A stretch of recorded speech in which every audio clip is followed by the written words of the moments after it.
Hey everybody, Corn-Fed Lady here, and today we're talking about the egg crisis. If you've been to the stores lately, you may have noticed that the price of eggs has more than doubled in the past year. And if you've been online, you may have even seen some of the memes people have been posting about it, like these ones. So today, I wanted to talk to you about whether or not you should raise your own chickens, or if it's just better off to keep paying the high prices for the eggs at the store. So the first thing you need to ask yourself, are you even allowed to have chickens where you live? For example, if you're in the city limits, there may be certain laws and restrictions about having chickens, or the number of chickens you can have, whether or not you can have a rooster with your hens.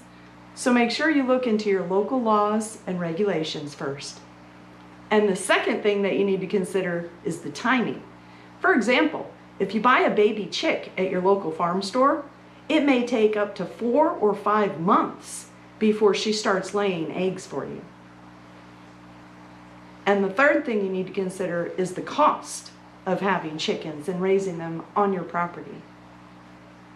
So let's go through a little checklist of some of these items that you may need to purchase.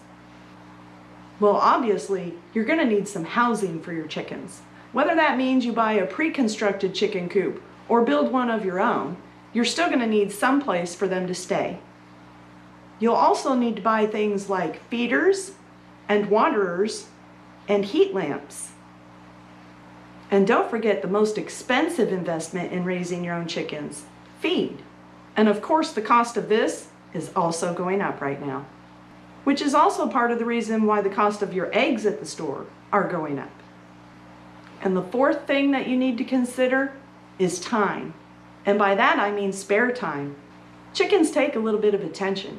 You're going to have to let them out of the coop every morning, feed them, water them, check and make sure everybody's okay, collect eggs, and then I usually check on them a couple of times throughout the day just to make sure that there's no predator interference. And then at night, you have to make sure to put them all up, make sure they still have water and food, and collect any more eggs that may have shown up in the afternoon. You may also need time to build your homemade coop, to set up all of the supplies, and to go shopping for the chicks. So the amount of available free time you have is something else you should keep in mind if you're considering buying your own chickens. So to answer the question of this video, should you buy your own chickens?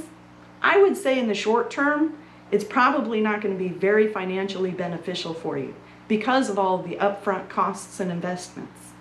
However, if you're looking for a long-term solution to egg sustainability, I would say getting your own flock of chickens is a great idea. Well, thanks for stopping by, and if you enjoyed the video, please give it a thumbs up and consider subscribing to help our small channel grow. Have an excellent day.